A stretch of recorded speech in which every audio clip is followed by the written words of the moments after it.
Contingency theory, based on matching a person's personality with the right job. In business, they have what they call a crisis manager.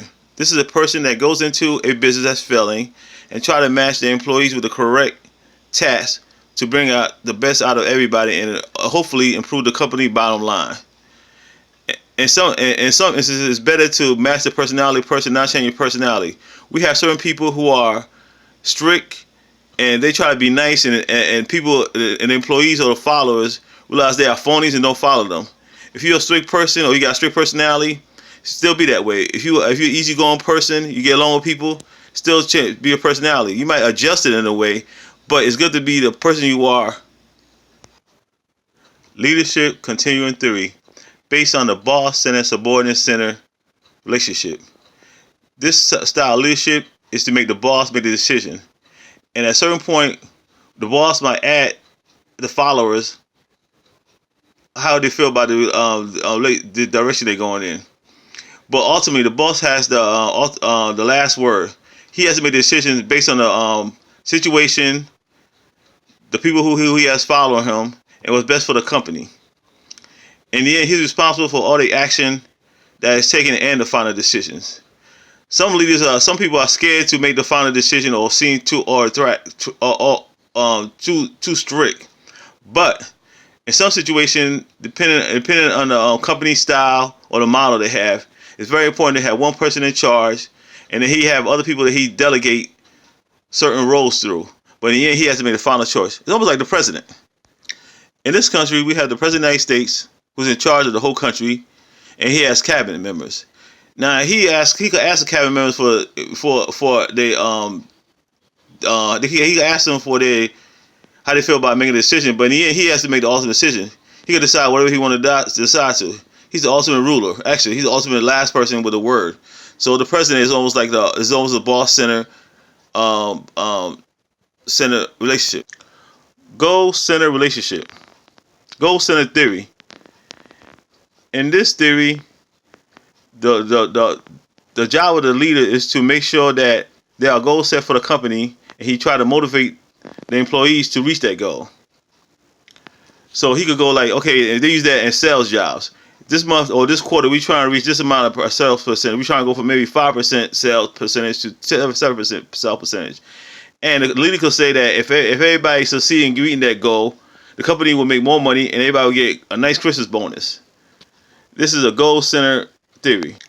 Also, in the path goal center theory, the leader must realize that some of the employees or some of the followers are not on the same level. He must choose that which one are hard workers or who really want to achieve the goal, which one he has to get rid of.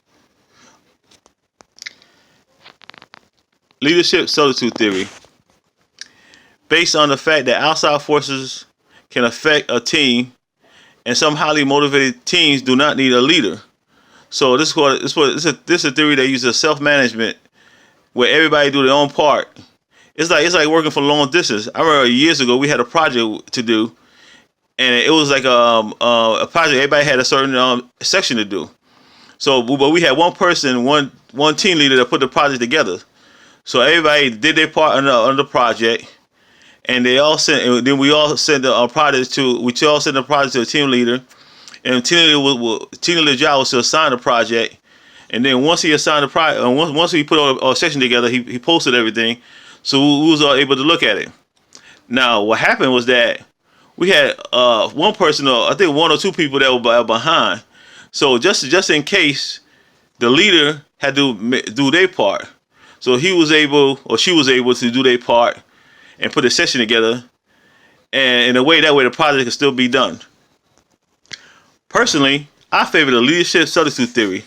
The reason I favor that theory is because of the fact that today we don't need people over us all the time telling what to do or watching us like we babies. Everybody is adult enough to know that there's a project to be done or an objective we have to reach. It's important that everybody succeed. If the team succeed, everybody succeed. So personally, I'm more or less like the leadership substitute theory, and I've always been like a person who can work in a team group, but also can work as an individual. So I'll go either or. And personally, like I said, it's better that way because everybody nowadays is highly motivated, and most today in today's world, most people are living like one person can live in New York, other person can live in California, other person can live in Oregon, and we still can get a project done by having to set a certain deadline. And from having a deadline, we all could go ahead and meet online, and then we could meet online, look at the sample that we put together, and everybody can critique the sample. And if they don't like the sample, they have an opportunity to change it around. And I also think that everybody has different personality. Some people are quick workers. Some people are slow workers. Some people are quick, slow workers. So it's better that way. That everybody really can manage their own time and choose at a certain point and finish the whole project. We also got to remember that people can have some personal issues outside the workforce, like death in the family or situation they got to deal with. So it's great to have everybody accountable for themselves. That way you're accountable for yourself, and also you're accountable for the team. So personally, I like the leadership substitute theory.